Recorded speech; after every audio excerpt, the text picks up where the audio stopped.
Adelante.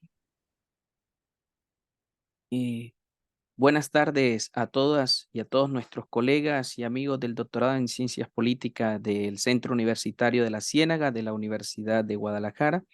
También a nuestros queridos colegas de la Asociación Latinoamericana de Estudios del Discurso, ALEP, así como al Colegio de Lingüística y Letras Hispánicas y Literatura Hispánica de la UNAM, al Instituto de Investigaciones Lingüísticas y Literarias de la Patagonia de la Universidad Nacional de la Patagonia San Juan Bosco y al doctorado en Estudios Políticos y Jurídicos de la Universidad Pontificia Bolivariana, así como a la Facultad de Ciencias Jurídicas y Sociales de la Universidad de San Luis en Argentina y a todos nuestros miembros y colegas de la Facultad de Ciencias Humanas de la Universidad del Atlántico, quien es parte de gestora, organizadora del evento, así como al simposio interdisciplinario y multidisciplinario de estudios sobre la memoria, CIMEN, organizado por la doctora Victoria Pérez, quien en principio es, digamos, la promotora de estos estudios sobre la memoria en Puebla, México, y que a partir de ahí de la formación que hemos recibido algunos de sus estudiantes con ella, hemos querido ir, digamos, multiplicando este tipo de actividades. En principio queremos agradecerle a la doctora Jimena Perry por aceptar nuestra invitación, por su generosidad y tiempo. Y antes de concederle la palabra a la doctora Jimena Perry, me gustaría primero que el profesor Ciro, quien está aquí no solo en representación de la Universidad del Atlántico, sino de la Facultad de Ciencias Humanas, se dirigiera con unas palabras y posteriormente iniciaremos de inmediato con la conferencia de la doctora Perry. Colega, profesor Ciro, adelante. Muchísimas gracias. ¿Sí me escuchan bien? Muchísimas Perfecto. gracias, estimado Nino, a los organizadores, a Karen, a la doctora Victoria y bueno, pues a la conferencista, a la doctora, profesora, colega Jimena. Bienvenido a este gran ciclo de conferencias sobre el tema de los museos y violencia, ¿no? En América Latina. Este, yo soy docente, investigador de la Facultad de Ciencias Humanas. Y bueno, pues son temas que a mí también me interesa mucho, el tema de los museos, de la memoria histórica, el tema del conflicto, ¿sí? Y para mí pues es una alegría compartir aquí con ustedes en este sitio. En representación pues también del decano de la Facultad de Ciencias Humanas, decano Dalín Miranda, que no pudo estar con nosotros por ocupaciones, pues él me ha pedido pues dar unas palabras de bienvenida a este ciclo, en donde pues cuentan con el apoyo de la Facultad de Ciencias Humanas de la Universidad del Atlántico. Y bueno, pues, y como que para abrir un poco el debate, ¿no? Por así decirlo, pues son temas que en la Uniatlántico pues es de mucho interés, ya que nuestra universidad, es muy triste decirlo, pero esa es la realidad, nuestra universidad es víctima del conflicto armado, está como sujeto de reparación, porque el tema de la violencia en Colombia también fue, fue vulnerado, por así decirlo, en las universidades públicas y en este caso en la Universidad del Atlántico. Por eso estos eventos tan interesantes como el tema de la memoria histórica son de mucha importancia para la Facultad de Ciencias Humanas. Sin más, pues, que decir, solo pues darle las gracias por mi participación a este evento como organizadora Nino y a los organizadores y darle las gracias pues a la profesora doctora Jimena por esta conferencia que va a darnos. Muchísimas gracias a todos y todas. Sí. Muchas gracias, profesor Ciro. Eh, Querida Jimena, tengo el currículo que tú me enviaste para ser leído, pero también como es algo extenso, no sé si eh, voy a recortarlo un poco para darte paso a lo importante que es efectivamente, eh, digamos, tu presentación y la discusión y el debate. Entonces, si me lo permites, voy a leer solo algo muy breve para nuestra querida audiencia. La doctora Jimena Perry Posada estudió antropología en la Universidad de los Andes, en Bogotá, Colombia, y también hizo una maestría en antropología social en la Universidad de Cambridge, en Reino Unido, y obtuvo también su doctorado en Historia en la Universidad de Texas en Austin y ha sido curadora y profesora en Colombia, así como en los Estados Unidos, donde reside allí desde el 2011, y ha sido instructora de Historia de América Latina, Historia Oral en la Universidad de Texas, ¿sí? Y actualmente es profesora asistente del Departamento de Historia de la Universidad de Iona en Nueva York. Cualquier eh, dato erróneo lo puedes corregir, querida Jimena. Y desde el 2018 es la coordinadora del proyecto de Explores de la Federación Internacional de Historia Pública y ha sido parte del comité directivo de la misma federación.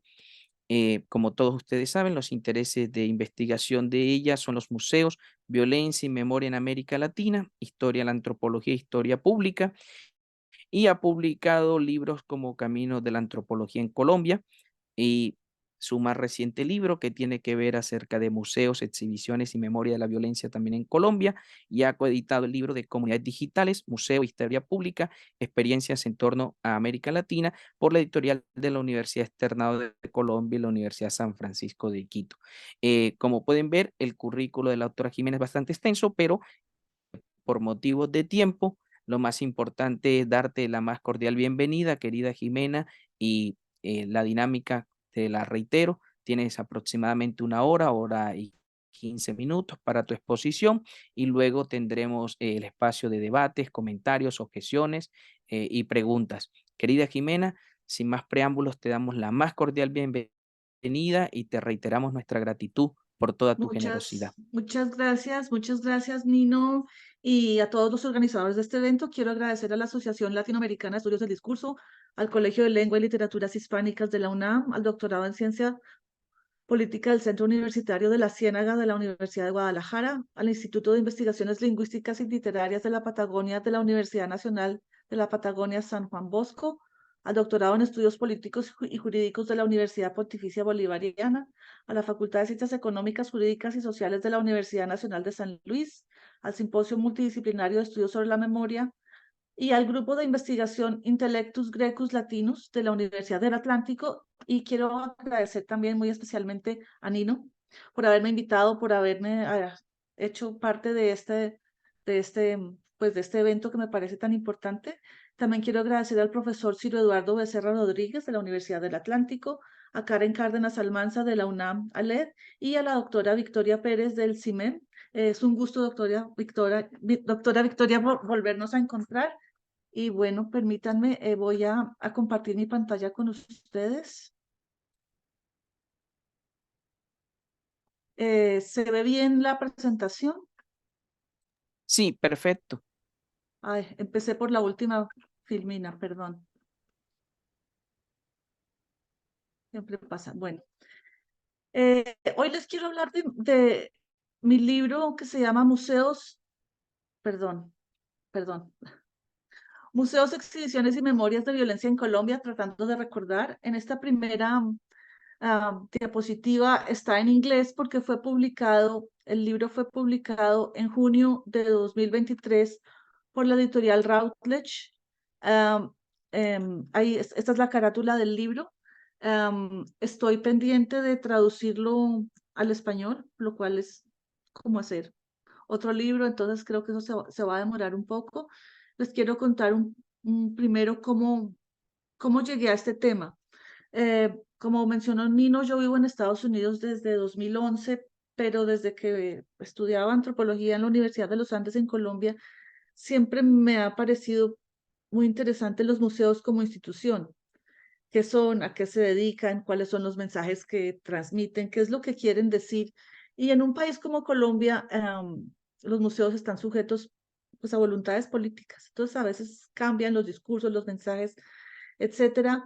Esta investigación comenzó en el año 2014, cuando visité un museo que es el capítulo 3 de este libro, que se llama El Salón del Nunca Más, en Granada, Antioquia, que ellos consideran que no son museos, eso lo vamos a discutir después. Y me impactó mucho la forma como esta comunidad pequeña, marginal, sin recursos, montó un salón para conmemorar y recordar a los muertos de la violencia en Colombia.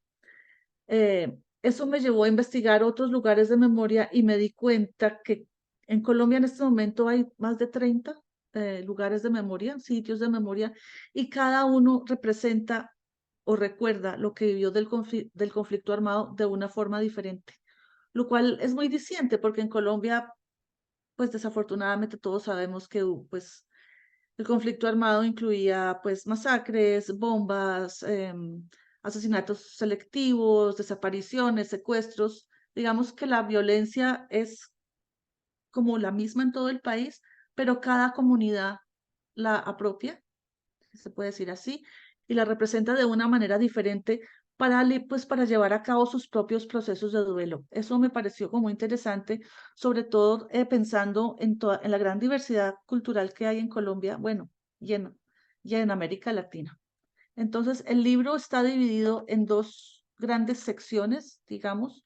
La primera parte es como una retrospectiva del Museo Nacional de Colombia, lo cual también ha cambiado ahorita, porque a partir del año pasado, cuando subió a la presidencia Gustavo Petro, el Museo Nacional ha tenido unos procesos de apertura muy, muy interesantes, pero coincidió con el cierre del libro. Entonces, digamos, eso puede ser un proyecto a futuro, lo cual me parece muy interesante.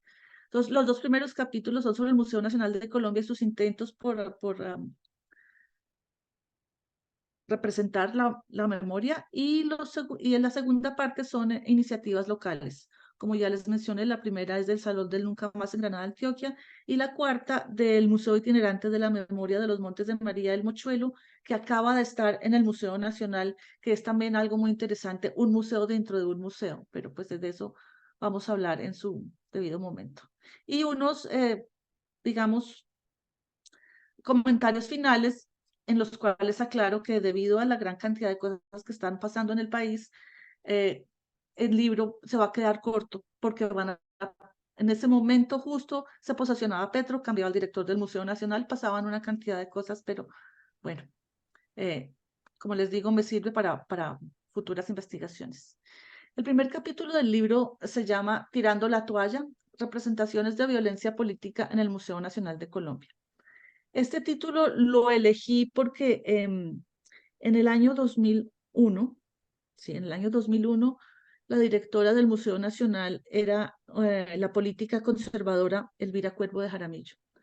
Ella decidió, pero no se pudo llevar a cabo. Ella pensó que en ese momento en el país era importante conocer las versiones del conflicto armado, que en ese momento estaba en plena efervescencia, no solamente del lado de las víctimas, digamos, sino de los perpetradores. Y sugirió exponer en el Museo Nacional, o por lo menos integrar a sus colecciones, la toalla de Tiro Fijo, de Manuel Marulanda Vélez, Antonio Marín, alias Tiro Fijo, el líder de las FARC. De las Fuerzas Armadas Revolucionarias de Colombia, la guerrilla que en ese momento estaba haciendo de las suyas por todo el territorio nacional. Esa iniciativa de esa directora en ese momento me llamó mucho la atención porque ella se define a sí misma como una mujer conservadora. Es muy, muy conservadora. Y pensar que el Museo Nacional, como el ícono de la identidad de los colombianos, integrara la voz de los perpetradores en ese momento era algo pues que no se había contemplado, pues tan no se había contemplado que no se pudo hacer. Yo creería que hoy en día sí se podría hacer, pero bueno, han pasado muchas cosas. Estas son unas imágenes del Museo Nacional de Colombia. Yo no sé si aquí alguien ha ido al Museo Nacional de Colombia, si lo conocen.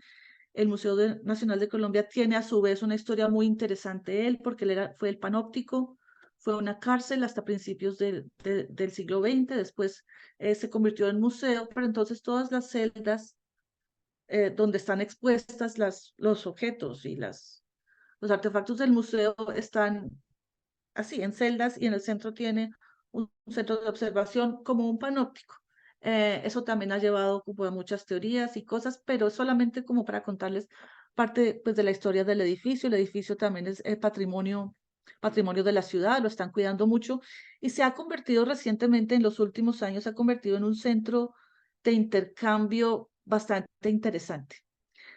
Yo creería, yo me atrevo a decir que eso empezó con Elvira desde 2001, sugiriendo este tipo de iniciativas, porque ella no solamente quería incorporar a las colecciones del Museo Nacional la toalla de tiro fijo, sino el sombrero de Carlos Castaño, uno de los paramilitares más terribles que ha tenido Colombia. Y en el museo mismo hay otros objetos que no han sido expuestos, como el traje que tenía uno de los candidatos presidenciales que mandó matar Pablo Escobar en 1989, que está untado de sangre, ahí está, y muchos otros que no se han expuesto, también porque algunas personas o algunos curadores pues les parece que la estética, pues que eso no se puede poner en un museo, que el museo debe contar otras cosas, etcétera.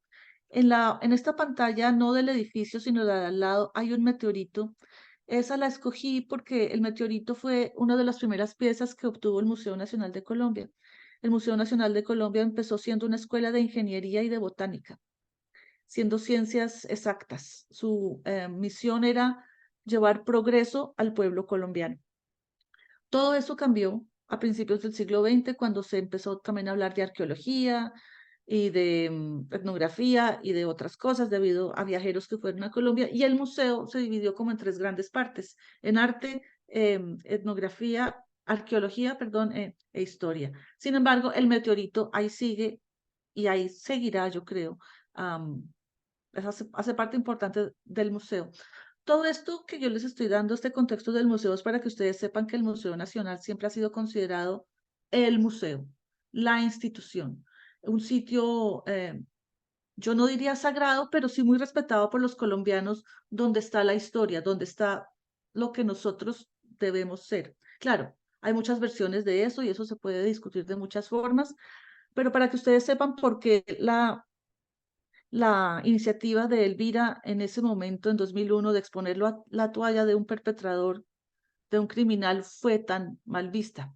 Esta es una frase de Gabriel García Márquez que está a la entrada del Museo Nacional de Colombia, que me parece pues también muy importante, solamente para eso. Y aquí está el señor Tiro Fijo. Tiro Fijo tenía el líder de las FARC, como les digo, él murió de más de 70 años en el monte, murió de viejo. Como me decía uno de mis profesores, es el único país del mundo donde un guerrillero muere de viejo. Y realmente sí, Tiro Fijo era pues muy hábil, muy astuto. En un momento dado decidió no estar más en el campo de batalla y se retiró, pero dirigía todo. Y Tiro Fijo, como ustedes pueden ver en las fotos, tenía siempre una toalla colgada en su hombro. La toalla tenía diferentes colores, podía ser azul, como se ve en la foto, roja, verde o amarilla. No fue fácil conseguir fotos de Tiro Fijo y su toalla. Estas fotos fueron donadas por la última compañera de Tiro Fijo. Tuvo varias compañeras de vida y esta fue donada, pues, para mi trabajo por la última de ellas, pues muy generosamente. Tiro Fijo siempre tenía esa toalla.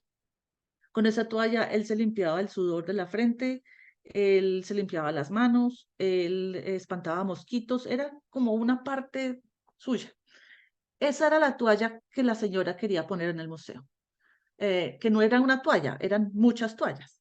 Pero le parecía a ella que un símbolo como la toalla, que a partir del símbolo de la toalla se podía contar otra historia de la guerra en Colombia, y como ella misma lo dijo varias veces, tenemos que aprender a contar la guerra desde el lado no únicamente de los vencedores. Lo que pasó, creo yo, en ese momento es que las FARC, la guerrilla de las FARC, en 2001 estaban en pleno agite. Estaban haciendo de todo, tenían secuestrado, estaban volando oleoductos, estaban como muy activos, y eso pues no cayó muy bien. Ah, ahí está una foto de la toalla amarilla, y Tiro Fijo sabía que su toalla era como algo que lo representaba, y él decía: cuando me viene a visitar un presidente liberal, uso la toalla azul. Azul era de los conservadores, y cuando me viene a visitar un conservador, uso la toalla roja, que es de los liberales. Elvira era muy conservadora. Ella era política, eh, estaba muy metida en política, y en algún momento tuvo contacto, no directamente con Tiro Fijo, sino con integrantes de la guerrilla de las FARC, y les propuso la idea, les dijo: yo quiero hablar con el señor Tiro Fijo y que me done una de sus toallas para las colecciones del Museo Nacional. La guerrilla dijo que sí, y Tiro Fijo dijo que bueno, que sí, pero que la única condición era que ella misma fuera a la selva del Caguán, donde estaban en ese momento las guerrillas de la FARC, y la recogiera. En ese momento, dado que Elvira era una personalidad, se encendieron todas las alarmas y la seguridad, pues la seguridad de Elvira le dijeron, no, no, no, usted no puede ir de ninguna manera ya, porque ya había habido casos donde personas se arriesgaban a ir a esa zona y quedaban secuestradas y no se podía arriesgar a que una persona como ella se secuestrara. Entonces, ella, ella no fue. Y no fue no solamente por eso, sino cuando, en el momento en que ella propuso eso, se le vino el mundo encima. Se le vino tan el mundo encima que la amenazaron y le tocó, ella no usaba guardaespaldas, y le tocó empezar a usar guardaespaldas porque hubo inclusive, em, la asustaron que iban a poner bombas en el Museo Nacional. Y se crearon como dos bandos. Hubo una gran parte de la población que em, apoyaba a Elvira y decía, bueno, está bien, es importante que el Museo Nacional esté acorde con los tiempos, que no simplemente cuente la historia desde arriba, desde los vencedores, digamos, desde el Estado, si se quiere, sino que incluya otras voces. Y hubo quienes objetaron profundamente diciendo que era imposible glorificar a un perpetrador como Tiro Fijo en un lugar como el Museo Nacional. El Museo Nacional no tenía por qué darle espacio a este tipo de personalidades. En esa misma época, a principios de los 2000, Elvira también creó como una cátedra que se llama la cátedra, ay, perdón, no me acuerdo, Restrepo Tirado, creo que habla sobre memoria y nación y que todavía está vigente. Y en una de las ediciones de la cátedra se hizo también por primera vez una pequeña exposición que eran 2 paneles sobre desplazados en Colombia. Ella lo que quería y lo que ha dicho en entrevistas, pues Elvira en este momento tiene más de 85 años y está retirada, pero en ese momento lo que dijo en entrevistas es que ella pretendía que el museo fuera un lugar donde cualquier persona pudiera verse reflejada, donde cualquier persona pudiera ir y verse y donde la historia se pudiera contar de varias formas. Eso me llamó a mí muchísimo la atención viniendo de quien venía, de una persona tan sumamente conservadora.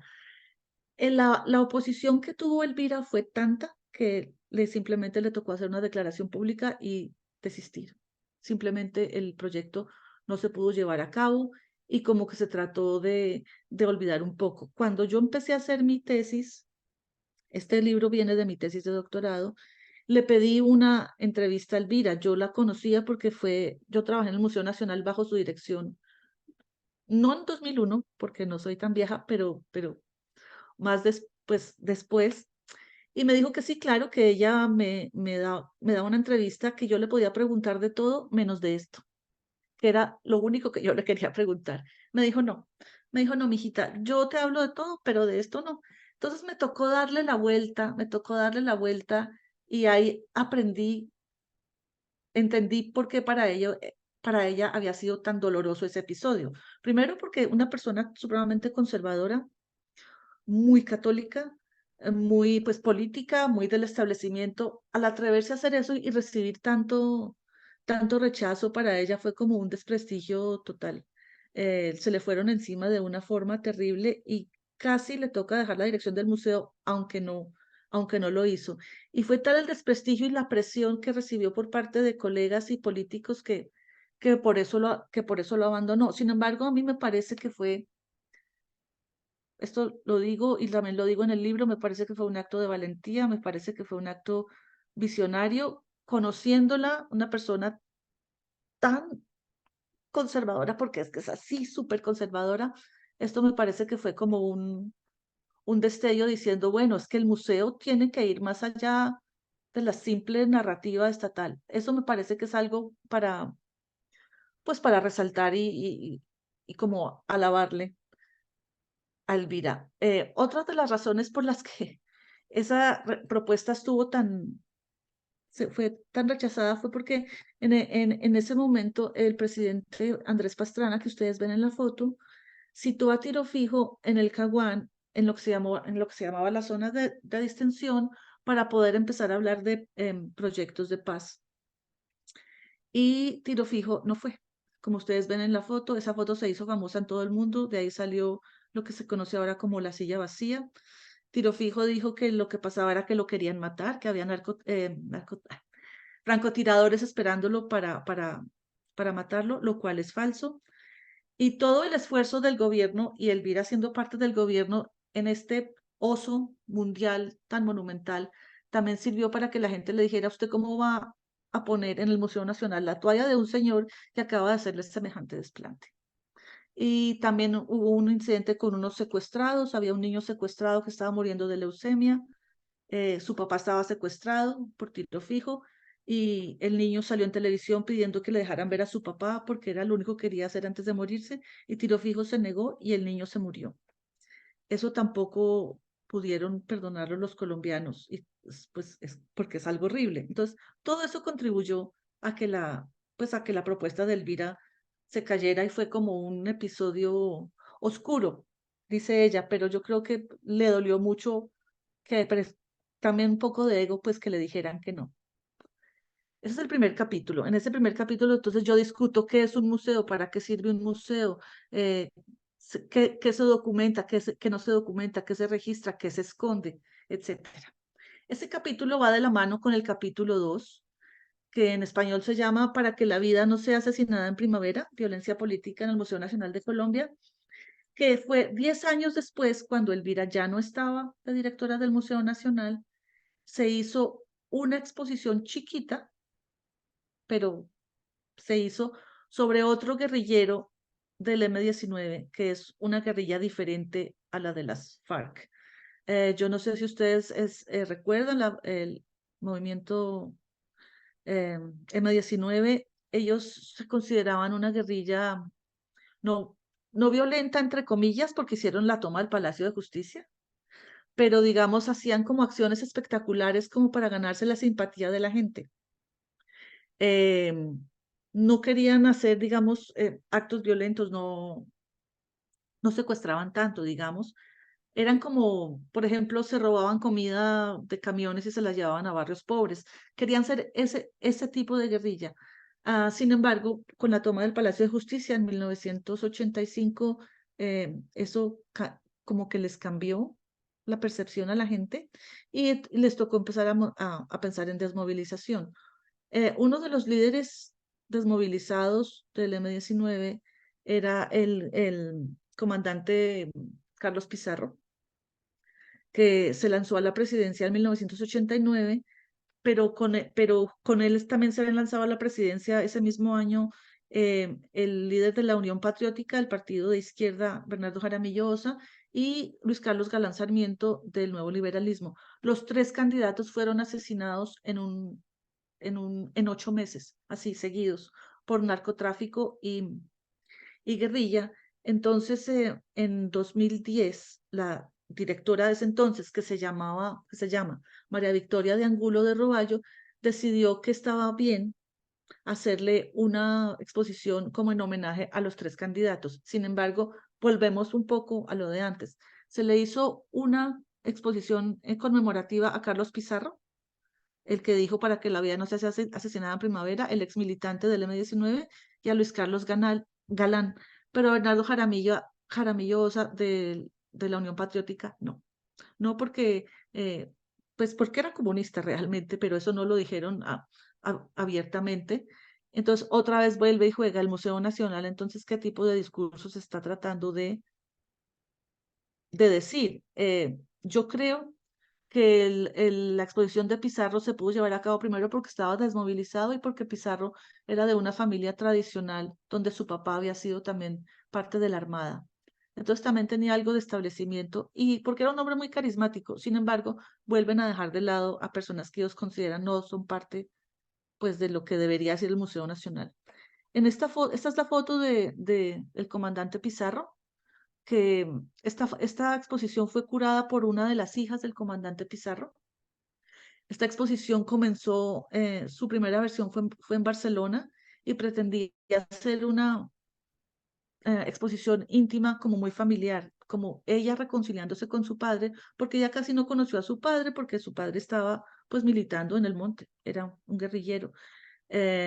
Sin embargo, el presidente Santos, en ese momento, el presidente Juan Manuel Santos, la vio en Barcelona, en España, y la llevó al Museo Nacional. Y cuando llegó al Museo Nacional, los curadores del Museo Nacional se dieron cuenta que esta exposición no era solamente un relato familiar, sino que de un relato familiar podía salir un relato nacional, que era muy importante para los colombianos, porque el año 1989, como les digo, fue un año pues terrible para Colombia porque mataron a los 3 candidatos presidenciales y y la gente estaba muy asustada y como muy adolorida porque eran candidatos no convencionales, no tradicionales, que representaban algún tipo de esperanza en Colombia que ha sido generalmente pues bastante corrupta.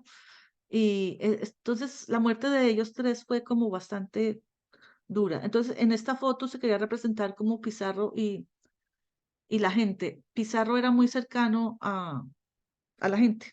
Él salía por los barrios, militaba, hablaba con todo el mundo. Al parecer era un hombre muy, como les dije, muy carismático, muy amable.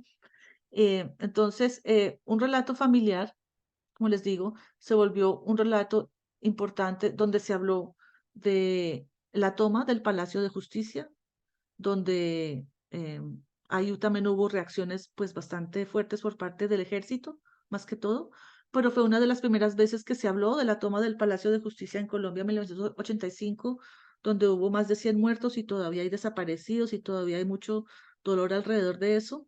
Y otro desmovilizado que no fue Pizarro admitió eh, admitió que habían cometido un error, que la guerrilla había cometido un error, pero esta fue una de las primeras veces que el público pudo ver este tipo de cosas. Entonces, esta exposición era como la historia del M-19, cómo Pizarro se había desmovilizado, y en esta foto que ustedes están viendo aquí fue la primera vez que se mostraron estos objetos como esta máquina de escribir, que era de uno de los magistrados del Palacio de Justicia, y el casco del coronel Plazas Vega, que fue el encargado de dar la orden a los tanques a que entraran al palacio y fue cuando fue, pues, digamos, todo se complicó. En estos audífonos que ustedes ven aquí a los lados, se podían oír las voces de los magistrados diciendo, por favor, digan al presidente que necesitamos hablar con él, que nos van a matar. Fue una exposición, como les digo, muy pequeña, pero como muy sentida. Y eso también me llevó a pensar, bueno, y porque esto sí se pudo mostrar en el Museo Nacional y la toalla de tiro fijo, no. Elvira insistía que no era mostrar la toalla por mostrar la toalla. Mucha gente decía, ay, qué porquería de toalla, que es que además que era sucia. Pero Elvira decía, es que no se trata si es sucia o limpia, se trata de cómo se va a representar y todos los discursos alrededor de la toalla. Em, la violencia que uno ve aquí en esta máquina de escribir y en el casco y en lo que se podía oír de los magistrados era igual de violento a presentar la toalla de tiro fijo. Mejor dicho, representaba una violencia terrible, pero esta exposición fue muy exitosa, fue mucha gente, la querían dejar permanente. Entonces, ahí también hay una gran pregunta, ¿por qué un guerrillero sí y por qué otro no? Yo tengo algunas hipótesis que podemos discutir después cuando haya preguntas y respuestas.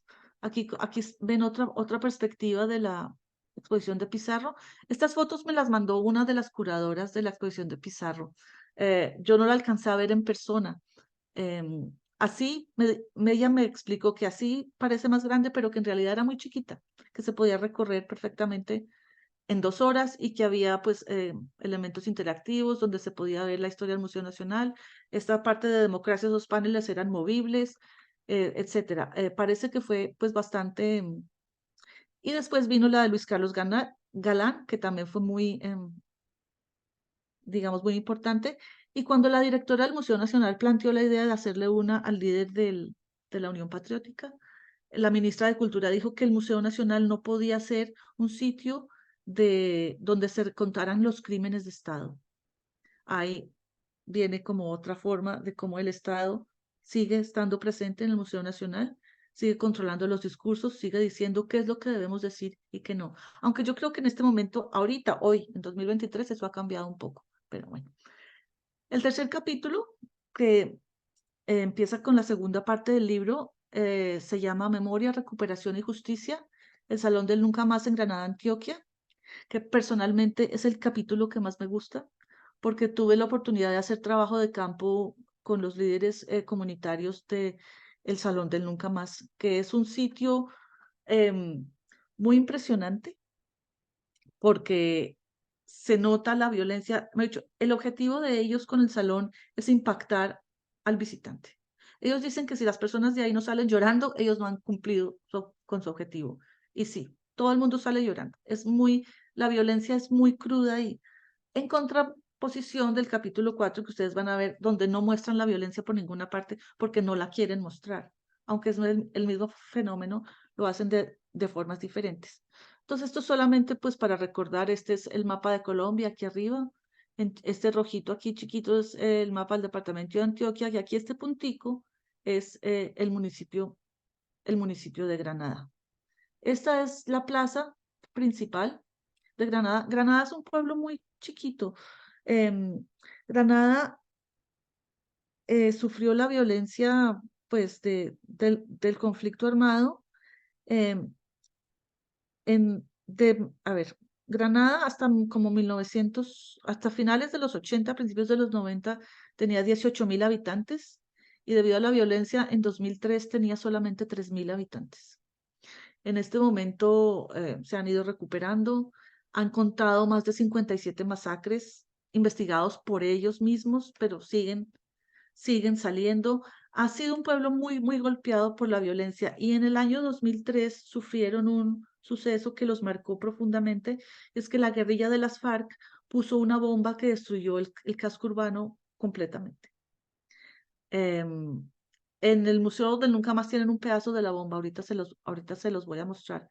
Entonces, toda esa violencia, pues casi todas las personas que viven en Granada han sufrido o conocen a alguien que ha sufrido la violencia directamente, y líderes comunitarias que fueron mujeres, en 2009, crearon lo que se llama la Asociación de Víctimas de Granada, ASOVIDA, porque ellos pensaron que no podía ser posible que tanto dolor y tanto horror fuera a pasar sin que nadie hiciera nada.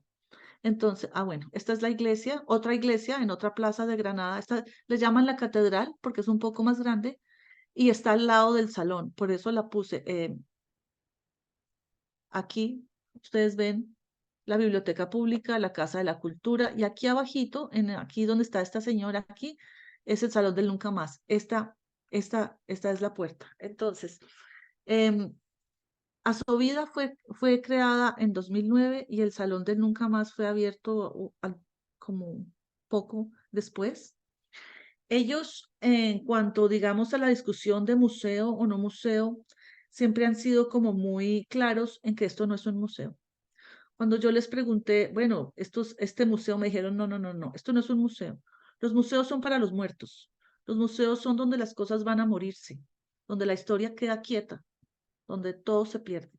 Y el Salón del Nunca Más es un espacio para la vida. Es un espacio de memoria, pero para la vida, donde todo está en continuo movimiento. Y eso me pareció también como muy interesante. Aquí arriba de la Casa de la Cultura tienen un museo de historia natural que fueron unas piezas que dejaron unas monjas que vivieron en Granada un tiempo y se fueron y dejaron como esos animales disecados de historia natural.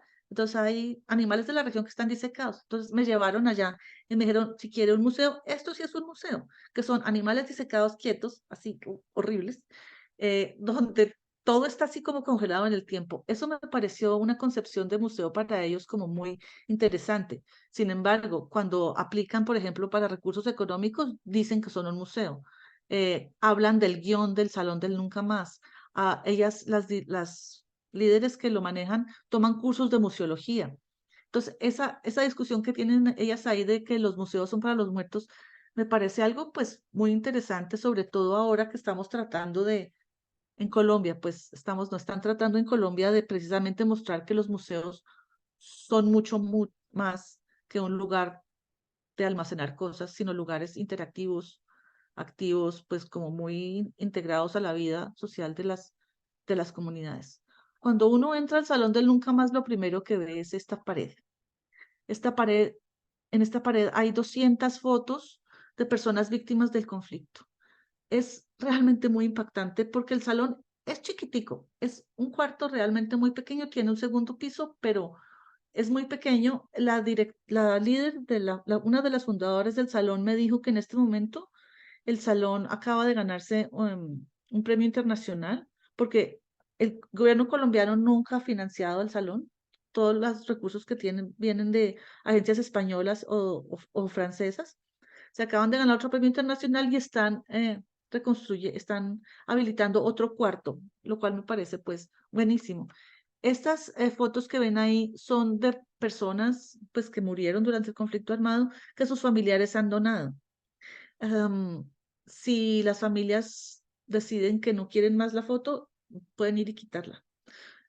Algunas familias no quisieron hacer parte de esto. Entonces, este mural, digamos, puede cambiar, que esta es la portada del libro. Aquí es otra, digamos, aquí hay otra vista de la pared de fotos. Y aquí al lado, yo no sé si alcanzan a ver como unos cuadritos negros, son unos cuadernitos que se llaman las bitácoras. Las bitácoras son muy importantes porque son cuadernos que acompañan a las fotos. Cada foto tiene su cuaderno.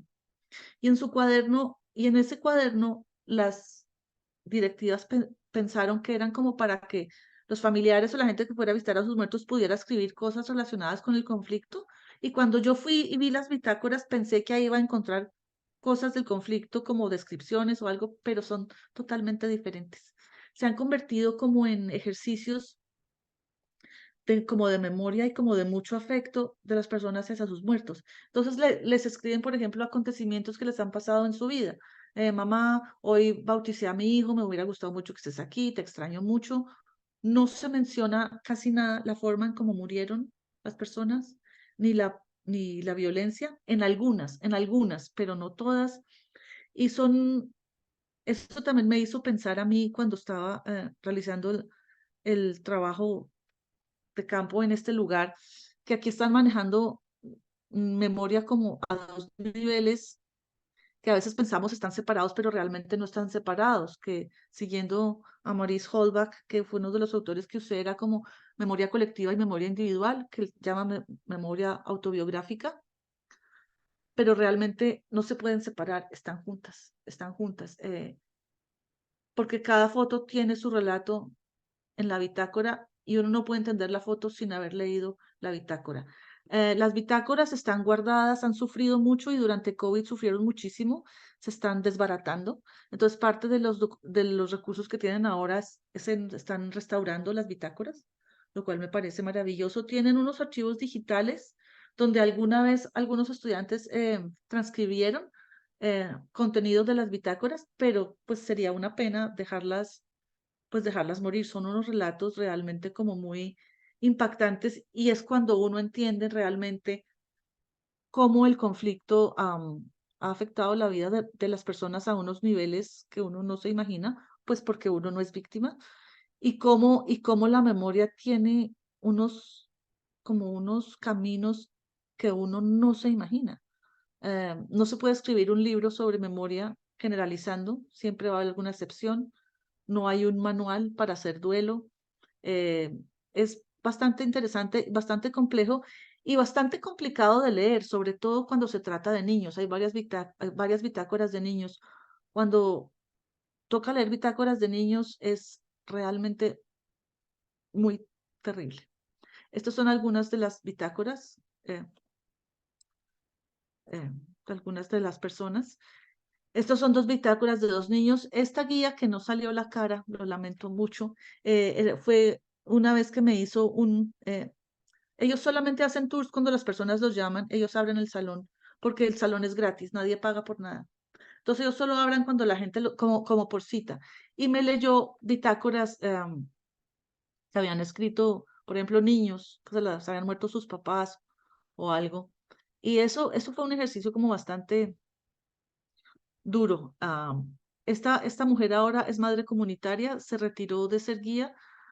Yo creo que en parte un poco por eso y porque el salón en este momento está pasando por un proceso de restauración muy importante. Van a cambiar los guiones, van a incluir más cosas, pero el objetivo principal, que es mostrar la crudeza del conflicto, sigue estando muy presente. Ellos no pretenden maquillar discursos ni nada, ellos son muy, muy directos, que me parece que, bueno, es la forma que ellos han escogido de recordarlo, pues las atrocidades que vivieron. Algunos autores dicen que esa no es la forma. Yo no creo que haya una forma correcta o que haya, no, sino cada comunidad decide cuál es la forma que les sirve a ellos. Por eso discutir cuál es mejor o cuál no, pues no tiene, pues me parece que ya no tiene ningún sentido. Este pedazo de aquí, este de metal es un pedazo de la bomba de las que les hablé. La tienen ahí, es una de sus piezas principales, porque quieren que la gente recuerde todo el tiempo que la bomba en 2003 fue espantosa y quieren que los niños sepan, que no se les olvide. Ellos insisten en que la memoria es necesaria todo el tiempo y quieren que así los niños que están ahorita muy jóvenes, que no fueron víctimas directas del conflicto, sepan exactamente qué fue lo que pasó. Para ellos el olvido es inaceptable, les parece que no es la forma de llevar a cabo su duelo. En esta foto que está aquí al otro lado es una representación que hizo un artista que se llama Erika Dietes. Representa una fosa común. Yo no sé si alcanzan a ver aquí como los dos colores de tierra. Se supone que cuando uno se para enfrente, uno se vería como, o como se sentiría estando bajo tierra.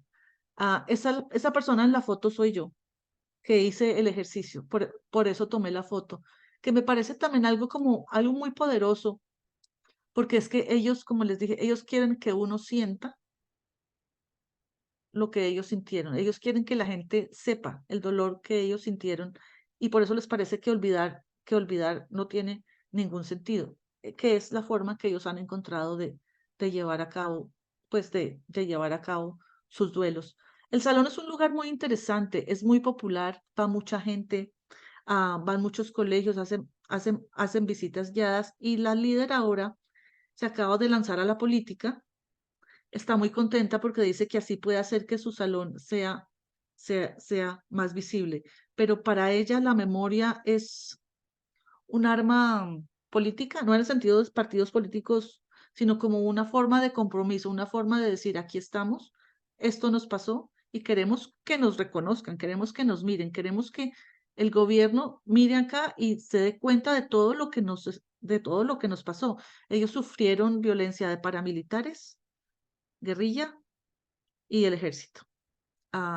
Narcotraficantes, no tanto, fue más que todo paramilitares y guerrillas y todo el mundo tiene un hermano desaparecido o se le han muerto sus papás o no hay quien se escape y el salón se encarga de que la gente no se le olvide. Claro, hay mucha gente que prefiere olvidar, dice que eso para qué, que eso ya no es necesario, que eso ya pasó. Ellas insisten, las líderes que manejan el salón dicen, no, precisamente ahí es cuando vienen los problemas. Esto no se nos puede olvidar. ¿Qué es? Bueno, y el capítulo 4, que es un capítulo también pues, que me gusta mucho, voy a apurarle, perdón, no pensé que me fuera a demorar tanto, es el Museo Itinerante de la Memoria y la Identidad en los Montes de María, se llama El Mochuelo. Este caso me pareció interesante porque el mochuelo, yo no sé si a propósito o no, han hecho un ejercicio como de hacer un inventario de patrimonio inmaterial. Bueno, me voy a saltar los mapas. El, el, el mochuelo nació, bueno, fue inaugurado 11 años después de que se pensó la idea. La idea original nació en 1994, cuando gestores comunitarios de Montes de María se unieron y crearon un festival de cine. El festival de cine ahora es muy famoso y se hace todo cada año. Y se han ganado varios premios. Se ganaron un premio nacional de paz y en 2020 se ganaron otro premio nacional. La líder comunitaria se llama Soraya Bayuelo y ella es periodista. Soraya es una profesional a comparación con las del salón que no son profesionales, son mujeres que hasta ahora están terminando bachillerato. Y ella quiere, su objetivo con este colectivo que armó es que los muchachos de Montes de María hagan talleres visuales y aprendan a hacer como televisión y radio comunitaria. Y en los 15 municipios que son Montes de María tiene 15 municipios que están aquí. Entonces, ella va de municipio en municipio capacitando muchachos. El concepto de itinerancia para ellos es muy importante porque ella dice que en ese ir y venir es que la gente crea intercambios y ahí como se crean conversaciones, etcétera, etcétera. Entonces, desde 2008 empezó la planeación del Mochuelo, pero se abrió solamente en 2019 por millones de razones. Esta es la corporación colectiva, unas fotos de los muchachos pues capacitándose con, digamos, equipos que les donan, que logran conseguir igual, financiación del Estado colombiano cero, es con plata que se ganan de premios o con agencias internacionales. Aquí, este pájaro que ustedes ven es el mochuelo. El mochuelo es el pájaro de la región de Montes de María. Es un pajarito chiquito que canta muy bonito. Y querían por eso que se llamara así el Museo del Mochuelo, porque como ellos van itinerando entre 15 municipios, ellos dicen que cada vez que itineran es un vuelo. Entonces se llama el vuelo del mochuelo. Y querían que el museo tuviera esta forma. Y esa era la maqueta. Pero si era un museo itinerante con esa forma, realmente técnicamente no se pudo. Los arquitectos, ingenieros, etcétera, les dijeron, no, eso no se puede mover. Entonces el museo tiene la forma que ustedes ven aquí en la otra foto, que es una casa, una casita, hecha de materiales de la zona, muy fácil de armar y desarmar, porque es la misma gente de la comunidad la que lo arma y lo desarma. Sin embargo, los recorridos al interior del museo sí quedaron iguales. El museo tiene 3 ejes, que son territorio, memoria e identidad cultural. Y una de las cosas que a mí me llamó la atención del Mochuelo es que Montes de María ha sido una de las zonas colombianas que más ha sufrido la violencia. Todavía hay violencia en Montes de María. Se cuentan más de 117 masacres y se pueden seguir contando. Y para la gente fue muy difícil, pues la gente vivía con mucho temor. Sin embargo, en el Mochuelo no se menciona la palabra violencia. Pues digamos, se menciona, pero no hay representación de la violencia. Lo que ellos quieren es recurrir a sus tradiciones ancestrales, digamos, a su cultura, a su identidad cultural y a su territorio para fortalecer su comunidad campesina, porque ellos creen que fortaleciendo sus tradiciones culturales no pueden evitar que la violencia vuelva, porque eso tal vez no se puede evitar, pero sí pueden encontrar otras formas de vivirla que no los afecte tanto. Por ejemplo, las noches para las comunidades del Caribe colombiano y creo que para todo el Caribe son muy importantes porque no hace tanto calor, entonces la gente puede salir enfrente de su casa, hacen juegos, cuentan historias, etcétera, etcétera. Cuando hubo el conflicto armado, todo eso se perdió porque la gente tenía miedo de salir. Entonces ellos pretenden que el mochuelo recupere, por ejemplo, ese tipo de espacios. Y el mochuelo en el mochuelo lo que hay son muchos poemas, juegos y tradiciones expuestas. Este también es un museo que no tiene objetos.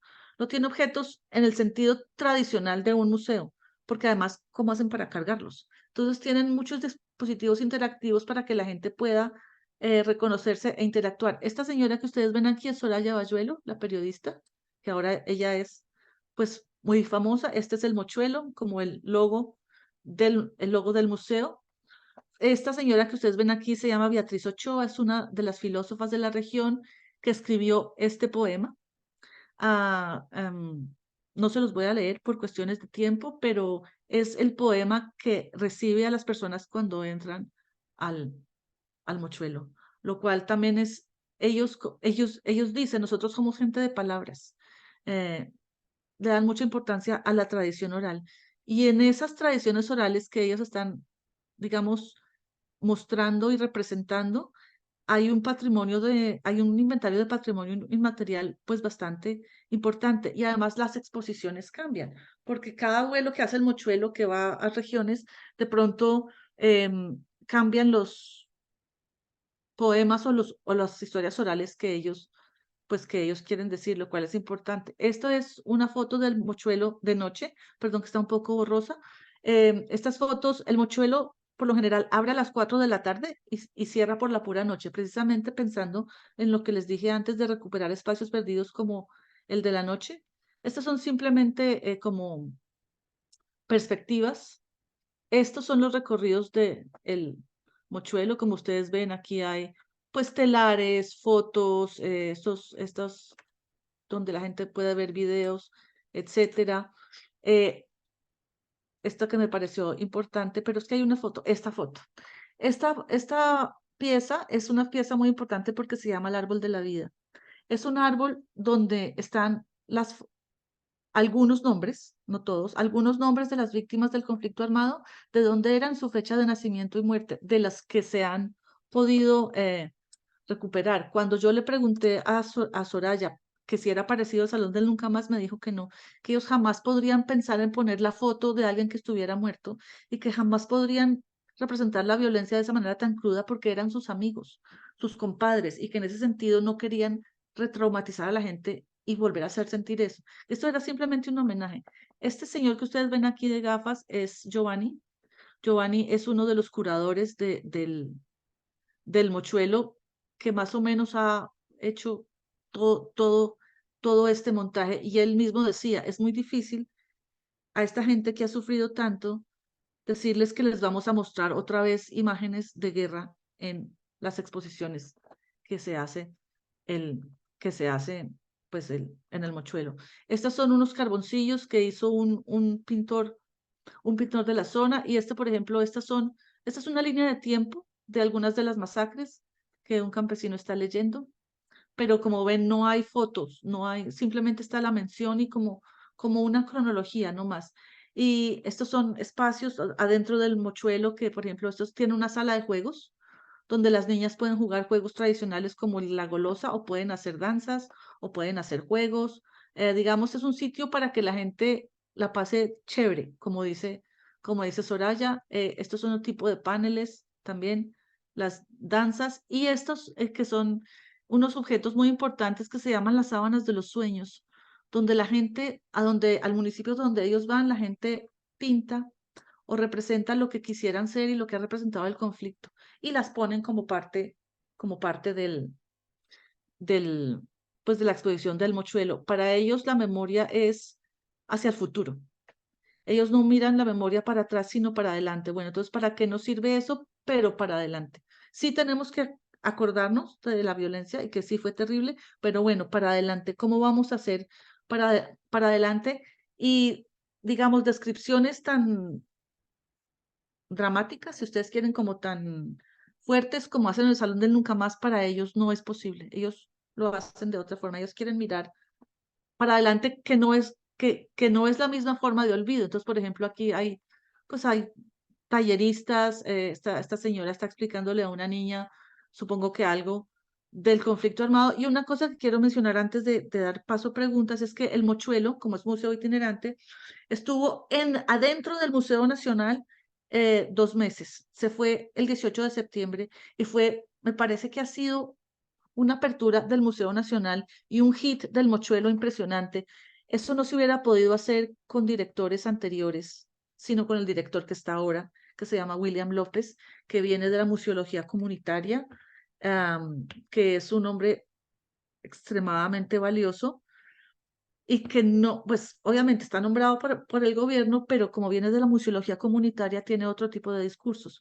Con los directores anteriores, yo no creo que hubiera sido posible jamás tener un museo como el Mochuelo dentro del Museo Nacional. Al parecer, pues yo estando en Estados Unidos no pude ir, lo cual me ha dolido mucho, pero al parecer eso ha sido como una gran puerta y una gran visibilización también para los otros lugares de memoria en Colombia, pues que lo que necesitan más que todo es pues gran visibilización. Bueno, muchas gracias. Y les dejo para preguntas, comentarios, cualquier es, crítica es bien recibida. Bueno, muchísimas gracias a la doctora Jimena Perry por la presentación. Ahora dejamos el espacio para preguntas, comentarios, ya sea a través del chat o si alguien libremente puede abrir su micrófono para Aquí poder interactuar. Sí, aquí en el chat, alguien dice, el Salón del Nunca Más podría conocerse como un sitio de conciencia y memoria para no ser categorizado como un museo. Sí, Sí, yo creo, no sé eso en qué va, pero creo que en algún momento hubo conversaciones con la red internacional de sitios de conciencia. Creo que sí, pero no sabría decir, pero sí, estoy de acuerdo. Hubo un problema en Colombia hace como 3 años con la red internacional de lugares de conciencia, y es que el director del Centro de Memoria Histórica, el historiador Darío Acevedo, dio unas declaraciones bastante espantosas, por decirlo menos, que hizo que nos sacaran de la red. Ya estamos otra vez en la red, pero en ese momento era muy dudoso e incluso que hiciéramos parte de ella. Inclusive muchas asociaciones de víctimas como Asovida, la del Salón, retiraron sus archivos del Centro de Memoria Histórica. Creo que ahora están volviendo, pero hubo una gran desconfianza y como un gran alejamiento, y también después vino COVID. Entonces también creo que eso ha hecho los procesos un poco lentos. Sí. Hay otra pregunta, querida Jimena, de Carlos Andrés Quiñones. Nuestro colega pregunta si a pesar de los trabajos de colectividades, ¿por qué cree usted que ha sido tan difícil para la memoria colectiva de la sociedad colombiana lograr un reconocimiento al tema de los falsos positivos, bajas en combate o asesinatos extrajudiciales y a los familiares de las víctimas directas? Si se tiene en cuenta que este problema es el que probablemente más muertos ha puesto en el conflicto armado de Colombia. Bueno, muchas gracias por la excelente presentación. Eso sería la pregunta de... Bueno, Carlos Andrés, gracias. Esa es una pregunta corchadora. Puedo dar mi opinión y lo que yo he visto y lo que yo creo. Am, en Granada, Antioquia y en Montes de María hubo varios casos de falsos positivos. Eso sí está comprobado y los líderes comunitarios pues se dieron cuenta, los denunciaron. Yo creo que ha sido difícil para pues, aceptar que precisamente hubo ese tipo de casos porque implicaría reconocer que el gobierno estuvo involucrado y que en vez de proteger a sus ciudadanos también los estaba matando. Que fue lo que pasó realmente con los gobiernos de derecha que tuvimos antes del de Petro.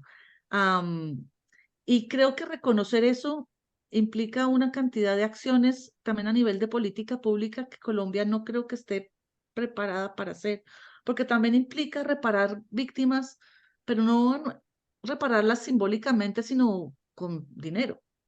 Y eso ha sido un problema grandísimo en Colombia porque primero está toda la discusión de quién es realmente o no una víctima, de cómo se reparan. Algunas víctimas las reparan con cosas que son realmente absurdas, que no les sirven para nada. Entonces no pueden aceptar la reparación y viene la contraprestación, que es que las víctimas no se dejan reparar. Eso es una discusión gigantesca. Además, también implicaría, por ejemplo, reconocer y darles un estatus importante a movimientos como al movimiento como de las madres de Soacha, que han sido tan maltratadas y tan humilladas por actores del gobierno y que pelean por la memoria de sus hijos todo el tiempo. Yo creo que además también implicaría un reconocimiento ante organismos internacionales que Colombia siempre ha negado. Colombia siempre no, pero que ha negado en algunos momentos, cuando durante algunos gobiernos se decía que en Colombia no pasaba nada, que derechos humanos, cuáles derechos humanos, que en Colombia no se violaban ningunos derechos humanos y había masacres a cada momento. Entonces, yo creo que es más por eso que deriva en términos económicos, ¿no? Porque si eso se reconoce, bueno, entonces ahora, ¿qué vamos a hacer? Yo sé que no es una muy buena respuesta, pero es la única que tengo por ahora. Y, la doctora Victoria, adelante. Sí, ¿me escuchan? Sí, Sí, doctora, señora. perfecto.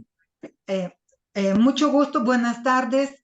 Saludo con mucho entusiasmo a todos, agradeciendo a la idea de Nino, de sus compañeros, de organizar este tipo de actividades, porque estoy notando que probablemente es la única oportunidad que tenemos las personas que estamos interesados interesadas en los estudios sobre la memoria. En México no nos llega toda la información. Jimena, te saludo con mucho gusto y, y agradezco esta excelente presentación.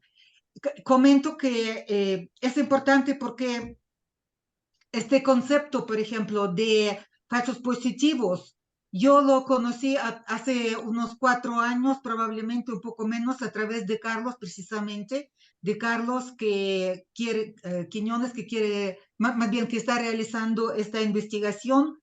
Y según lo que estamos leyendo en los artículos relacionados con el tema de autores colombianos, nos están diciendo que actualmente las políticas públicas del gobierno de Colombia, no estoy hablando, esos artículos yo leí antes de la presidencia nueva, entonces ellos promovían perdón. Es decir, nosotros conocemos que desde perspectiva de Paul Ricoeur no puede haber perdón, más bien no puede haber olvido antes del perdón. Aquí lo que entiendo el gobierno trata de hacer a través de implementación de servicio de psicólogos en el Congreso del año pasado, eso es lo comentaban los compañeros de Colombia, ¿no? Yo te aquí pongo a un psicólogo que trabaja tus traumas y perdonamos. Pero, es decir, como que tratan tratan acelerar el proceso de olvido a través del perdón. Por lo que estoy viendo ahorita, a partir de tu presentación, Jimena, me parece que la gente no quiere ni olvidar ni perdonar. Tú nos puedes contar si, bueno, el libro, dices, es resultado de tu trabajo de tesis. Actualmente la gente accede abiertamente a dar entrevistas respecto a la dictadura, porque en otros lugares del mundo donde hay dictaduras, donde hay conflictos bélicos, la gente teme por persecución, dar ese tipo de entrevistas, a decir la verdad. Lo interesante es que a través del análisis del discurso en las entrevistas de Carlos, de manera muy implícita, la gente, sin darse cuenta, nos está diciendo que el gobierno estaba implicado en las desapariciones, cosa que no podemos, digamos, leer de manera explícita en los periódicos, revistas, etc. Entonces, mi pregunta es, ¿la gente accede? ¿La gente quiere que se conozca más en el extranjero la historia que ellos han vivido? Porque parece que para el mundo Colombia proyecta una imagen positiva, ¿verdad? De todo en paz, y en realidad hacia adentro la perspectiva es distinta. Sí, estoy en lo correcto, Jimena. Sí, Victoria, muchas gracias. Tu pregunta tiene varias, ¿cómo se dice? Varias aristas. Voy a tratar de, de responder. Por lo que yo he visto, bueno, mejor dicho, desde el que subió a la presidencia Gustavo Petro, yo creo que ha habido como una sensación de respiro, porque Petro está mucho más abierto a procesos sociales, a investigar cosas. La simple ceremonia de posesión presidencial fue muy simbólica porque como él fue amigo del presidente, del comandante Pizarro, del que les hablé en el capítulo 2, y sacó la espada de Bolívar también, que fue un símbolo del M-19.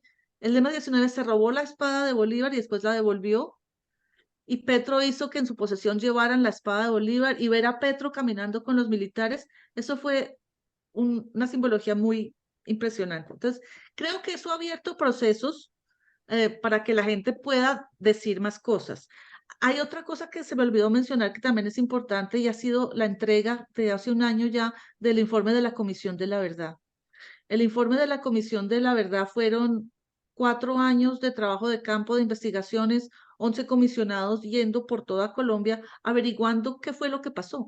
Y tienen varios, aparte sí creo que un tomo, es que son 11 tomos, Yo no los he leído todos, debo confesarlo, pero creo que tienen uno dedicado a los falsos positivos y a todo el horror que fue los falsos positivos.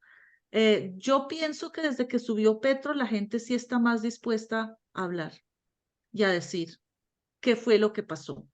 Temor sí hay. En Granada, un ejemplo, en Granada, hace unos años, las FARC decidieron hacer un tour por Colombia pidiéndole perdón a sus víctimas. Y cuando llegaron a Granada, hubo dos respuestas muy impresionantes. Hubo unas personas que dijeron, bueno, sí, que vengan y den la cara y que a ver qué tienen que decir. Y hubo otras personas que se asustaron tanto, tanto, tanto que simplemente se encerraron en su casa y dijeron, no podemos verlos, no los queremos ver aquí. Y fue tanta la reacción de algunas personas que solamente pudieron ir a la alcaldía y no hacer el recorrido por el pueblo como ellos querían. Entonces hay como dos posiciones. Hay gente que todavía está más asustada, pero gracias al informe de la Comisión de la Verdad y a todos los estudios y cosas que han salido y a la conformación de redes por ejemplo, del red de lugares de memoria, la gente sí se está atreviendo a decir más cosas y como a decir, esto fue lo que nos pasó y tal vez no podamos perdonar ahorita, pero sí queremos que la gente sepa qué fue lo que pasó. La gente sí quiere verdad y quiere reparación simbólica, si se puede decir. Quieren ser visibles, quieren que el gobierno reconozca por lo menos que sí hubo un problema ahí. Porque como antes también tenemos problema de que la gente niega que haya conflicto armado, que eso no existió, que eso era otra cosa. Entonces la gente dice, no, primero hay que reconocer. Y perdón, eso me parece a mí muy difícil. Hay personas que dicen, bueno, sí, hay otras que dicen no, pero yo creo que vamos por buen camino. El informe de la Comisión de la Verdad ha abierto muchas puertas, se está socializando en muchos departamentos, la gente está diciendo, pero ¿cómo estas cosas pasaron y nosotros no sabíamos? Entonces, como empezar por lo menos por mostrar que sí hubo un problema serio y que hay que verlo y aceptarlo y ver cómo se pueden ahora recuperar esas víctimas de alguna forma. Entonces, creo que hay como dos, pero sí tienes razón, el miedo todavía existe, en muchas partes de Colombia todavía existe. Muchas gracias. Gracias. Gracias. Y a continuación tiene la palabra el profesor Ciro y luego Osvaldo Meriño en el orden de turno. Adelante, profesor Ciro. Profesora Jimena, excelente. Me encantó su conferencia. Yo creo que a todas y a todos nos encantó. Apunté juiciosamente su conferencia. Me gustó mucho cómo la fue abordando, su libro de investigación a través de los capítulos, pero lo más interesante, cómo usted aborda el tema del museo, pero a la vez hace un recorrido histórico de esa violencia en Colombia, ¿sí? Que me llamó mucho la atención, esa periodización, como yo llamaría, ¿no? El proceso del museo por periodo, el tema de la violencia, también el segundo capítulo, cuando usted habla sobre la violencia y política, cuando menciona el M-19, ¿no? Haciendo una comparación entre la FARC y el M-19, que son totalmente dos guerrillas diferentes. Entonces me gustó eso, ¿no? El tema también de los asesinatos a candidatos presidenciales, como usted lo menciona en el museo, cómo se ve reflejado, ¿sí? Me llamó la atención, profesora Jimena, una cosa muy interesante que usted dijo desde el comienzo, de que cómo el tema de los museos está compaginado también con el tema político, con el gobierno de turno, y eso pasa mucho en Colombia, y, y es interesante lo que usted mencionó, por ejemplo, de la Unión Patriótica.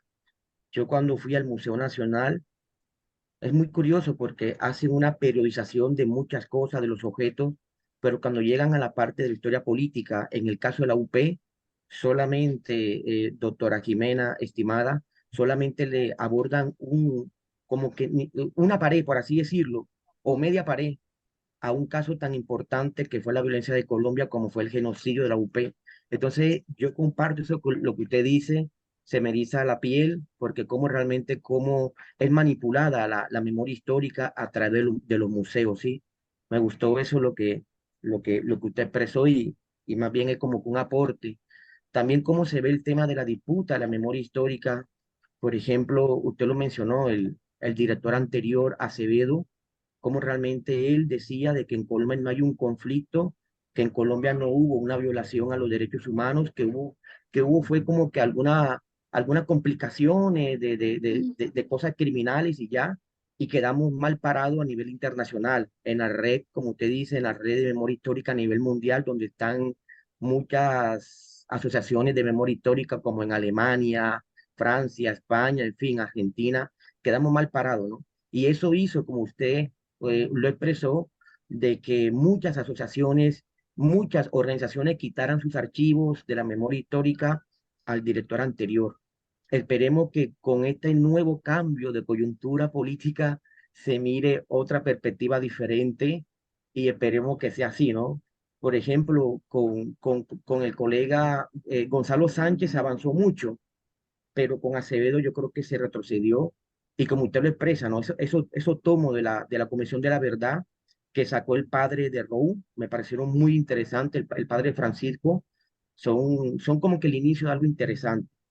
Y acá, estimada Jimena, la esperamos, esperemos que sea presencial para que usted pues nos oriente, nos guíe en el tema de la construcción de la memoria histórica, en este caso desde las universidades públicas y en el caso desde la Universidad del Atlántico, que tenemos la idea de crear un museo de la memoria del tema de los asesinatos de profesores, de estudiantes que vivió la universidad pública y en este caso es la Universidad del Atlántico. Nuestra idea es crear un museo a la memoria, pero también crear un monumento a las víctimas, en este caso de todos los estudiantes que fallecieron en el conflicto. No quiero extenderme, más bien felicitarla y bueno, pues, excelente. Gracias a todas y todos, muy amable. Muchas gracias, Ciro. Me parece la idea del museo y el monumento me parece maravillosa, maravillosa. Ojalá la puedan llevar a cabo y también pues para un comentario general. Una de las autoras que yo sigo, pues que creo que todos los estudiosos de la memoria siguen siempre, es Elizabeth Jelin. Elizabeth Jelin en su libro, que ahora no me acuerdo cómo se llama, el, El Trabajos de la trabajo de la memoria. Trabajos de memoria, la trabajo de la memoria, memoria. sí. Ella siempre, la primera pregunta es, bueno, ¿y de quién es la memoria? ¿De quién es? ¿A quién le pertenece? ¿En dónde está? Que parece algo muy sencillo, pero no es tan sencillo porque está lleno de toda clase de complicaciones, de objeciones políticas, de disputas, de memorias en conflicto, y yo creo que esa es una buena forma de empezar siempre un estudio sobre memoria. Bueno, en este caso, ¿de quién es? ¿A quién le corresponde? ¿Por dónde es la pelea? Porque también, como ella dice, la memoria siempre es un lugar contencioso, siempre va a haber conflictos en torno a la memoria. Gracias. Sí, adelante Osvaldo, ¿puedes hacer tu pregunta?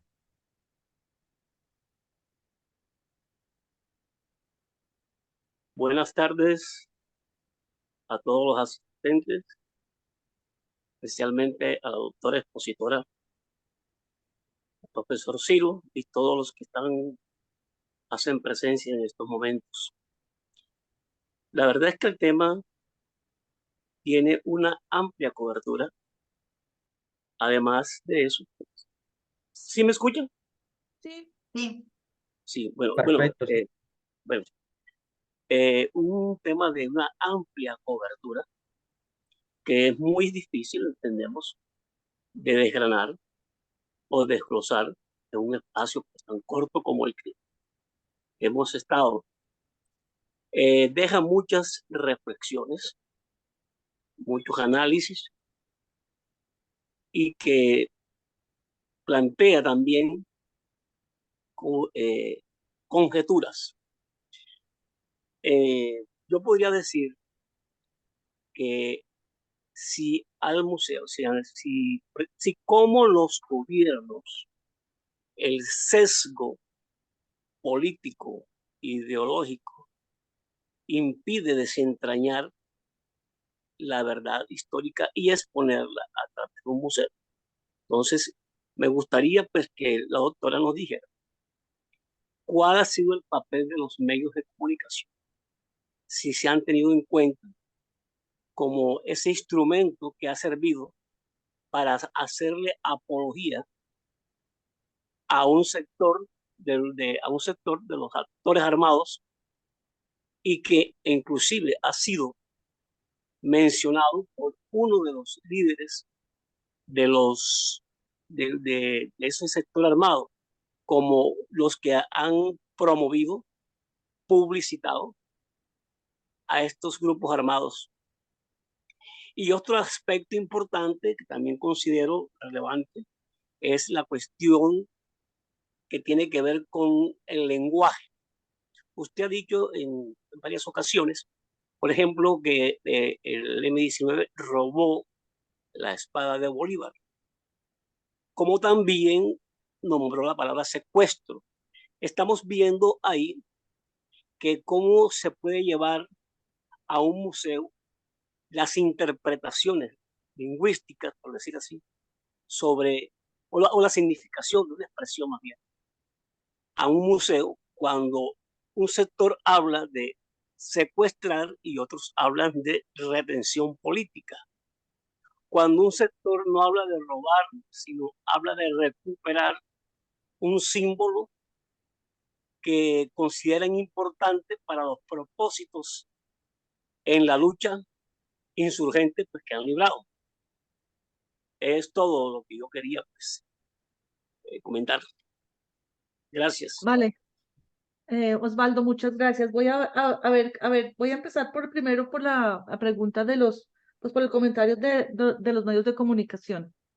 En cuanto a los museos, yo también, por ejemplo, en el primer caso, del de la toalla de tiro fijo, también hubo como una polarización.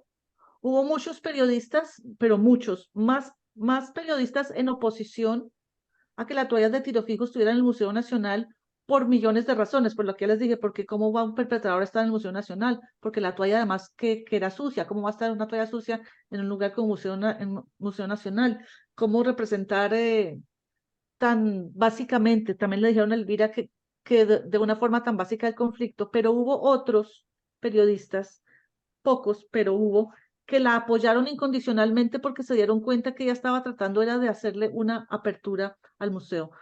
Por lo general, cuando los museos estatales, digamos como el Museo Nacional, hacen este tipo de cosas, tienen un cubrimiento, digamos, mucho más grande que el que puedan tener los museos comunitarios más pequeñitos que les dije. El Museo Nacional tiene ¿cómo se llama? Una sección de prensa dedicada únicamente a mostrar, digamos, todas las cosas que hace y lo hacen muy bien. El cubrimiento que le hacen al Museo Nacional siempre es bueno, pero siempre es muy del discurso del Estado. Siempre es mostrando, miren cómo el museo contribuye a la identidad nacional, mire cómo el museo contribuye a la formación de nación, mire cómo el museo está haciendo esfuerzos para tal cosa.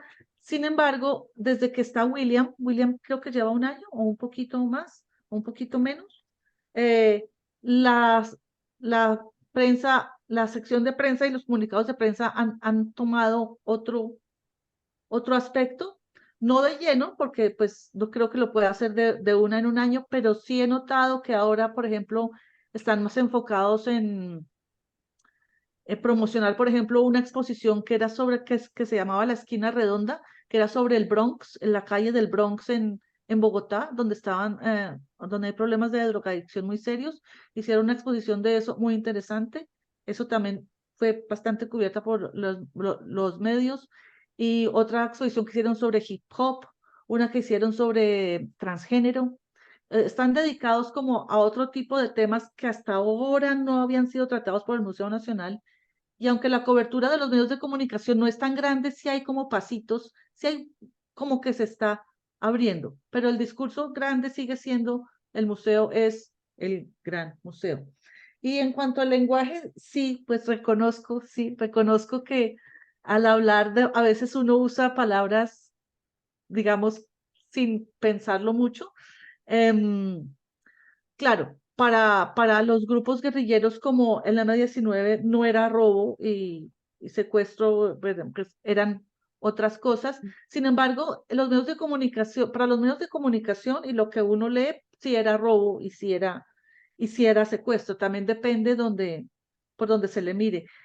Yo creo que en el caso, por ejemplo, del Museo Nacional, sí falta mucho para cambiar ese tipo de lenguaje, porque el Museo Nacional tiene este director que es bastante abierto, pero sigue siendo el Museo Nacional. Y el director es nombrado por el presidente, que ahora es Petro, pero sigue siendo una cosa muy estatal, que ha tenido esta apertura, sí, pero es bastante diferente a los museos chiquitos, rurales que les mostré. También por eso el libro lo dividí en dos, porque también siguiendo a Yelin, que es mi ídolo máximo, siempre va a haber la tensión entre las narrativas oficiales y las marginales, siempre, esa siempre va a existir.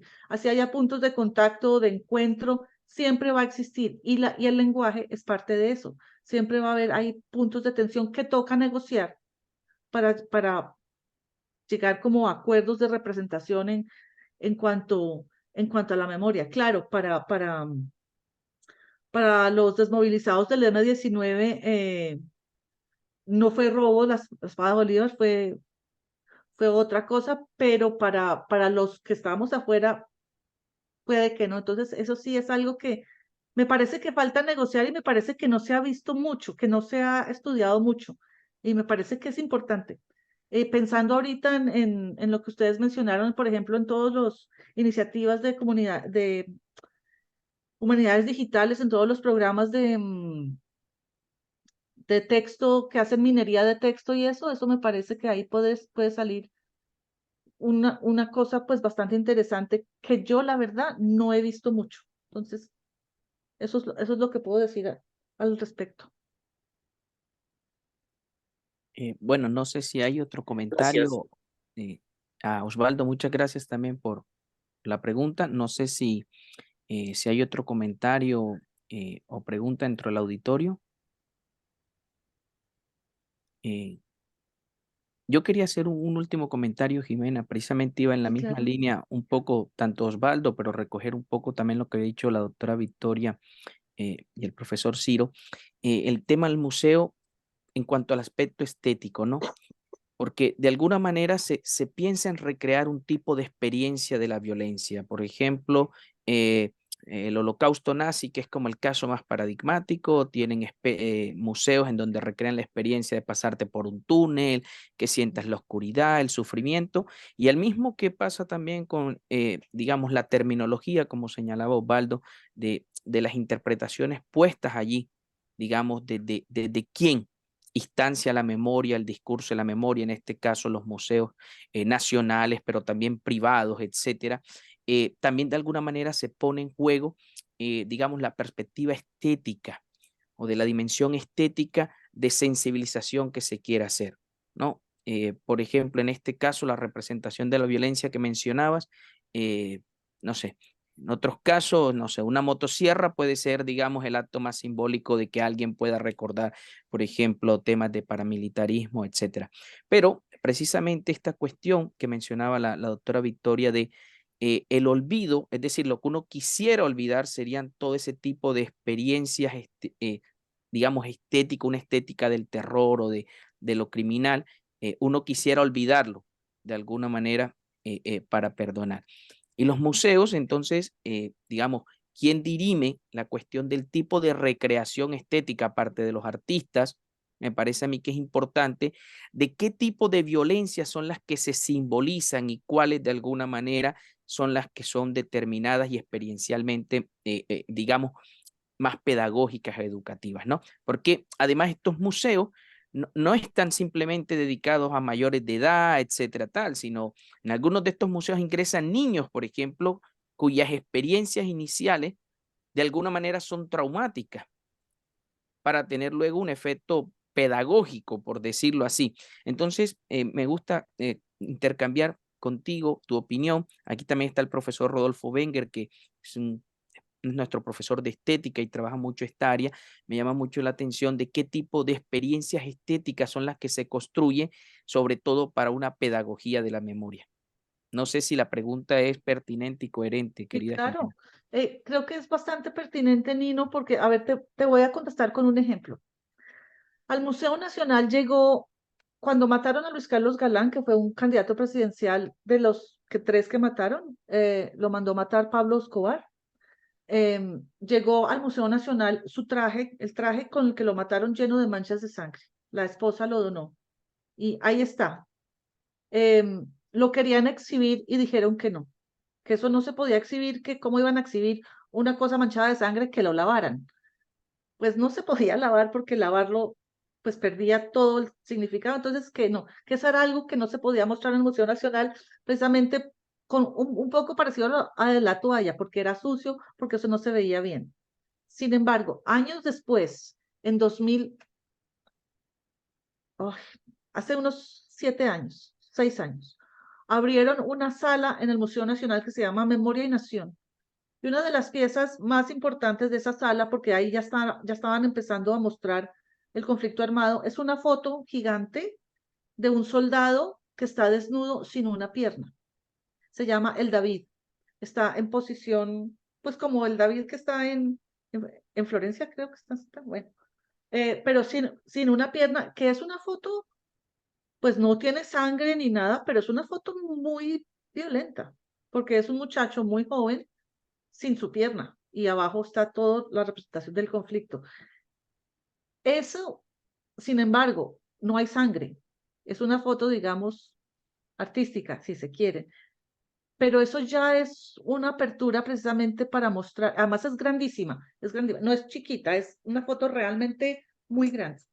Eso me parece a mí un punto a favor del Museo Nacional, mostrar ese tipo de estética, que aunque sigue siendo limpia, digamos, limpia, pero ya está mostrando que hubo un conflicto de cosas que antes no se podía mostrar. Pero, por ejemplo, hubo otro caso, no sé si ustedes oyeron de una curadora decidió en algún momento del Museo Nacional ponerle la peluca del pibe Valderrama a uno de las estatuas de los próceres de independencia. La pusieron, después la bajaron y a la curadora la despidieron, porque ella estaba tratando de demostrar precisamente cómo las percepciones iban cambiando. Tal vez no lo hizo de la mejor manera, pero me parece que era como como un intento interesante. Lo que yo he visto del Museo Nacional y de muchos museos, no solo del Museo Nacional, es que son lugares como limpios, y para eso yo uso una antropóloga que se llama Mary Douglas, que habla de lo puro y lo impuro, que son como lugares limpios, que tienen que estar como, sí, blanco, limpio, sin manchas, etcétera, donde se ponen las cosas importantes. Si eso se daña, ya pierde, como que ya pierde su importancia para lo que puede representar para la gente. Y lo que yo he visto en otro tipo de museos es precisamente que ese tipo de estética ya no se está usando, pues porque simplemente es inverosímil, porque simplemente, pues el conflicto tiene sangre, es sucio, es una cantidad de cosas. Hay un libro muy bueno que se llama eh, Pertenece la guerra a los museos, que es una compilación de artículos de varios autores que dicen, bueno, la guerra sí pertenece a los museos, pero entonces, ¿cómo la vamos a mostrar? ¿La vamos a mostrar bonita, como armas y cosas muy elegantes? ¿O vamos a mostrar lo que es de verdad una guerra, que es sangre, muertos, decapitados, todo eso? Eso depende, yo creo que también como de voluntades políticas. Yo no creo que eso se pueda llegar a mostrar todavía en el Museo Nacional de Colombia, pero por ejemplo, en el Salón del Nunca Más, eso es lo que ellos muestran, es la crudeza de la guerra. Hay varias fotos donde está la bomba, donde hay cosas comunes, etcétera. Otros, como el Mochuelo, dicen, no, nosotros no queremos eso, queremos otro tipo de representación. Pero sí, eso es como dependiendo de las voluntades políticas, pero mi opinión personal, puramente personal, es que yo sí creo que eso se debe mostrar, se debe mostrar. Y dependiendo, digamos, de todas las herramientas pedagógicas que hay al lado de la representación, se pueda llegar a hacer un trabajo interesante. En el Museo Nacional hay un educador muy bueno que se llama Alejandro, que ahora no me acuerdo el apellido, y él hace cosas muy interesantes porque, por ejemplo, lleva a comunidades de mujeres transgénero y las lleva a los lugares donde hay exposiciones que atacan homosexuales, que eso es violento para ellas, pero la forma en que él hace los ejercicios con ellas termina siendo una cosa muy enriquecedora, tanto para el museo como para el público, de cómo, por ejemplo, representar esas imágenes. Es que estoy pensando en eso porque hace poco hubo una exposición sobre la comunidad LGBTQ en el Museo Nacional y que han abierto un museo hace poco en Bogotá de eso. Entonces eso depende, pero yo creería que esas cosas depende cómo se muestran, como decía Elvira, es la toalla, pero depende cómo se muestre la toalla, no es la toalla ahí botada en una vitrina, es toda la, digamos, toda la disposición, toda la museografía que se hace alrededor de la toalla. Estás en mudo. Muchísimas gracias, querida Jimena. Y como ya hemos abusado también de tu tiempo y el de nuestra querida audiencia, creo que con esto vamos a cerrar, no sin antes invitarlos para mañana. Tendremos la conferencia de la doctora Victoria Pérez, estudios sobre la memoria, de la teoría a la práctica, dado que estas jornadas, por decirlo así, son hijos de un trabajo que inicialmente, digamos, la doctora Victoria ha venido llevando en México y que acá con colegas de Colombia, Argentina y demás hemos seguido. Son varias conferencias desde diferentes perspectivas y mañana tendremos la de la doctora Victoria, que es una perspectiva, la doctora me corregirá, desde el análisis del discurso, pero también con otros elementos. Así que los esperamos mañana a las 11 horas de Colombia, 10 horas de México, ¿sí? Para los que puedan asistir, les agradeceríamos mucho porque para nosotros es muy importante de parte del comité organizador. Sí, ¿Pero va a quedar grabada?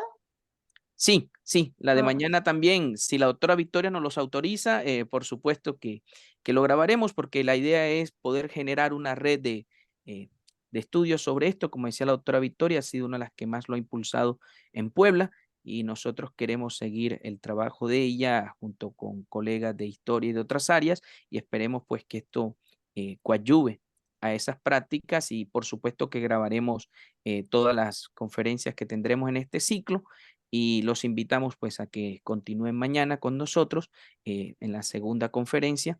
Y bueno, sin más, agradecerles a Jimena, a todos los participantes por toda su amabilidad y generosidad con el tiempo. Nos vemos entonces mañana y hasta luego. Muchísimas